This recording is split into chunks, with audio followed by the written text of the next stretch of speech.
l'étape temporaire et l'étape variable. Alors, c'est deux types de tables qu'on voit très souvent dans les développements actuels sur SQL Server. Alors, on va utiliser ce genre de table pour traiter un nombre de données plus ou moins importantes. Donc, on va traiter un volume de données en table, mais pour avoir un endroit plus sécurisé, on peut créer ces types de tables pour les stocker. D'accord? Donc, ça va être des tables volatiles qui vont être supprimées à la volée et qui ne seront pas utilisées comme une table physique qu'on crée directement sur le serveur. Donc, exemple de scénario, c'est un traitement avec de nombreuses agrégations à partir de multiples tables qui peut durer plusieurs minutes. Avant d'insérer ce résultat dans une table classique, une table qu'on a créée, qui est permanente sur le serveur, pourquoi ne pas utiliser la table temporaire ou variable pour stocker ces résultats si cela plante? Oui, au lieu de prendre la table classique pour sécuriser les données, on peut créer une table temporaire ou une table variable.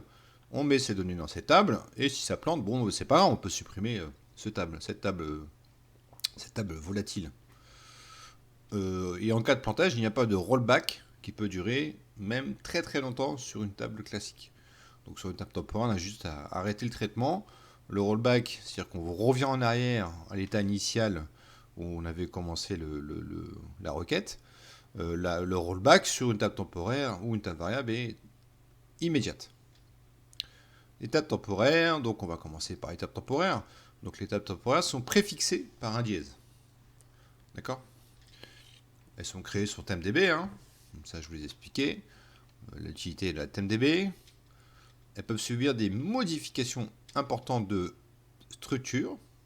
Des modifications où on peut faire un alter, un create, un drop, un truncate sur une table temporaire. On peut gérer les rollbacks sur une table temporaire. On peut revenir en arrière. On peut créer des index, donc des index où je vous expliquerai plus tard, mais on peut en créer. On peut créer aussi des primary keys. Ça, vous le savez, je vous l'ai expliqué dans le cours. Les index, c'est plus pour les performances. L'étape temporaire existe jusqu'à la fin de la session, donc la fin de la query que vous avez ouverte, de la requête. Ça, je vous le montre en démo. Et les vues n'acceptent pas l'étape temporaire. On ne peut pas créer d'étape temporaire dans les vues. Une bonne pratique qu'on utilise assez souvent sur SQL, il faut toujours supprimer les tables à la fin de la transaction, les tables temporaires. D'accord? Allez, on fait une petite démo sur les tables temporaires. Parti pour la démonstration. Table temporaire. Donc useBDD comme d'habitude. Donc, durée de la table dans une session. Alors, une session, ce qu'on va appeler, on va appeler ça une query en fait. La session auquel on est connecté. Donc là, la session prend le speed numéro 55. Donc, on va créer la table, session. Donc, le go, c'est un changement de session. Le go, je vous l'ai déjà expliqué. Le go, c'est-à-dire on va valider ce qui est au-dessus du go. D'accord? Donc, est-ce qu'après le go, après le changement de session, il y a toujours la table temporaire qui est présente? Oui.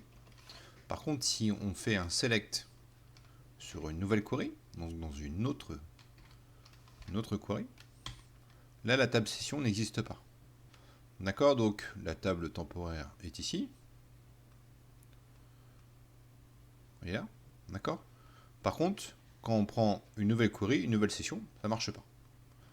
Ok, donc elle va durer le temps de la query, de la requête où elle a été créée.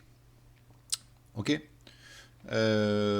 Modification de la table, donc on peut créer une table temporaire, et on peut bien faire les modifications d'une table sur une table temporaire. On peut faire un alter table sur une table temporaire, ça ne pose aucun problème. On peut faire des drops, des truncates, on fait ce qu'on veut sur une table temporaire. Donc c'est assez souple à ce niveau-là. Création d'un index sur une table temporaire avec le dièse. Test index, donc je crée, on peut bien créer aussi une PK, une primary key sur une table temporaire, ce qui peut être très pratique dans certains cas.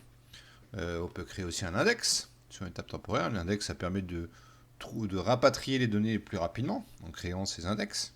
C'est pas le but du cours, mais je vous l'expliquerai dans une prochaine formation. On peut créer aussi un index sur une table temporaire. Et on peut dropper la table, comme je vous l'ai aussi expliqué précédemment. Le rollback, je crée une table temporaire test rollback. Je fais un begin tran, je fais un insert, mais à la fin je rollback, donc je reviens en arrière. Donc Est-ce que ça marche? Logiquement, vu que j'ai fait un rollback, je suis revenu à mon état initial, je n'ai rien. On voit qu'on peut faire un rollback, on peut revenir en arrière sur une table temporaire. Le stockage, alors le stockage, on va créer une table.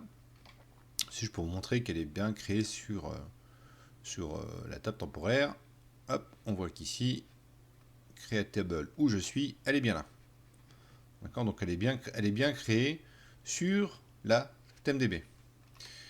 Est-ce qu'on peut créer une table temporaire dans une vue? Pour la dernière question, donc je fais Create View as et Create Table, table temporaire. C'est parti.